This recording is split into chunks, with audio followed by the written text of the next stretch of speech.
செல்லக்குட்டீஸ் எல்லாருக்குமே வந்து பார்த்தீங்கன்னா, ஒரு சிறப்பான குட் மார்னிங்ப்பா. செகண்ட் டைம் பப்ளிக் எக்ஸாம் எழுதுறீங்க. 11th ஸ்டாண்டர்ட் தமிழ் பொதுத் தேர்வு இன்னைக்கு நடைபெறப் போகுது. ஸோ ஃப்ரெஷ்ஷா குளிச்சுட்டு இன்னொன்னு எப்போ இந்த வீடியோ பார்க்குறீங்கன்னு கீழ கமெண்ட்ல பண்ணுங்க. Only 11th students. ஏன்னா எவ்வளோ நேரம் ஃபோன் யூஸ் பண்ணிட்டு இருக்கீங்கன்னு செக் பண்ண தான், இப்ப நீங்க பார்க்கக்கூடிய டைம் என்ன அப்படின்னு சொல்லிட்டு கீழ வந்து கமெண்ட் செக்ஷன்ல வந்து சொல்லிடுங்க. அண்ட் எக்ஸாமுக்கு ப்ரிப்பேரா? பயம் எதனா இருக்கா? அப்படின்றதையும் கீழ கமெண்ட்ல வந்து சொல்லிடுங்க செல்லக்குட்டீஸ். குறிப்பா தமிழ்நாட்டுல 11ஆம் வகுப்பு மாணவ செல்வங்களுக்கு வந்து பார்த்தீங்கன்னா, இன்னைக்கு கிட்டத்தட்ட 8 லட்சத்திற்கும் மேற்பட்ட மாணவர்கள் வந்து எழுதுறாங்க.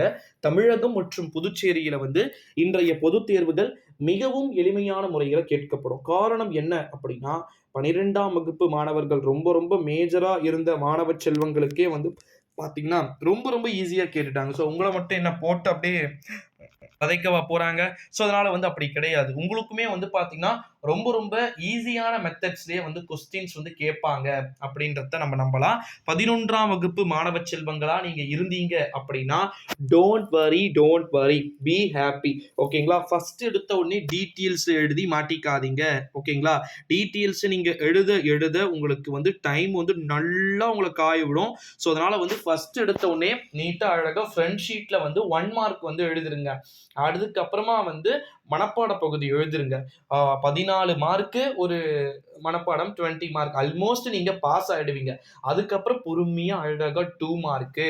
அதுக்கப்புறம் இலக்கண குறிப்பு, இலக்கண 2 மதிப்பெண் வினா, கவிதை, கட்டுரை, துணைப்பாடம், அணிகள் அப்படின்னு சொல்லிட்டு நீங்க அடுத்து அடுத்து வந்து அழகா நீட்டா பிரசன்டேஷன் வந்து குடுக்கலாம். ஓகேங்களா? எடுத்த உடனே வந்து சில பேர் ஸ்கூல்லலாம் வந்து சொல்லியிருக்கிறாங்க. நானும் கேள்விப்பட்டிருக்கிறேன். ப்ரோ எங்க ஸ்கூல்ல வந்து டீட்டெயில்ஸ் தான் ப்ரோ ஃபர்ஸ்ட் எழுத சொல்றாங்க.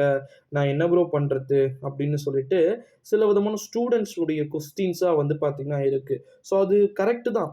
ஓகேங்களா? அது பட் மேத்ஸ்க்கு இந்த ஜியாமெட்ரி, கிராஃப் அவங்களுக்கு அது ஃபேவரபிளா வந்து இருக்கும் அப்படின்னு வந்து சொல்லலாம். ஸோ அதனால வந்து நீங்க அத பத்தி பெருசா பேனிக் ஆக வேண்டிய அவசியம் வந்து கிடையாது அப்படின்னே வந்து சொல்லலாம். 11ஆம் வகுப்பு மாணவ செல்வங்களே, இன்று நடைபெறப் போகின்ற 11ஆம் வகுப்பு தேர்வை மிக மிக சிறப்பா எழுதிட்டு வாங்க.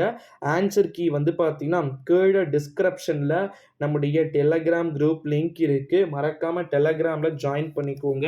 உங்களுக்கான ஆன்சர் கீ ஒன் பை ஒன்னா வந்து நம்முடைய சேனல்ல கரெக்டா டைமுக்கு வந்து பார்த்தீங்கன்னா வந்துரும். கண்டிப்பா ஆஃப்டர்நூன் நீங்க 1:30க்கு வந்து பார்க்கும்போது, நம்முடைய டெலிகிராம் குரூப்ல வந்து பார்த்தீங்கன்னா, மோஸ்ட்லி ஆன்சர்ஸ் அப்ப நான் அப்டேட் பண்ணிட்டு இருப்பேன் அப்படின்னே வந்து சொல்லலாம். ஸோ இது முடிச்சுட்ட உடனே நம்ம அடுத்தது 11th ஸ்டாண்டர்ட் இங்கிலீஷ்க்கு நம்ம போகணும். ஓகேங்களா? ஸோ 11th ஸ்டாண்டர்ட் நம்ம இங்கிலீஷ்க்கு நெக்ஸ்ட் அடுத்ததா வந்து ரன் ஆகணும் அப்படின்றதுனால, அதையுமே வந்து நம்ம பார்க்க வேண்டிய ஒரு சிச்சுவேஷன் வந்து இருக்கு. ஸோ அதனால வந்து மறக்காம நம்முடைய சேனலோட நீங்க தொடர்ந்து இணைஞ்சிருங்க. இன்னைக்கு எழுதப் போற எக்ஸாம்ஸு உங்க ஸ்டூடண்ட்ஸ் உங்களுடைய சுத்தி இருக்கக்கூடிய மாணவ செல்வங்களுக்குமே சொல்லிடுங்க. All the best. ரொம்ப ரொம்ப எளிமையான முறையிலே வினாத்தாள்களுடைய வடிவமைப்புகள் வந்து இருக்கும் அப்படின்னு சொல்லிட்டு தான் நம்முடைய எஜுகேஷன் டிபார்ட்மெண்ட் வந்து சொல்லியிருக்கிறாங்க. ஸோ அதனால நீங்க பெருசா பேனிக் அடைய வேண்டிய அவசியம் என்பது இருக்காது அப்படின்னே வந்து சொல்லிவிடலாம் செல்லக்குட்டீஸ். ஸோ மறக்காம இந்த வீடியோவை உங்க ஃப்ரெண்ட்ஸ் அண்ட் ஃபேமிலி எல்லாருக்குமே வந்து ஷேரும் வந்து பண்ணிக்கோங்க.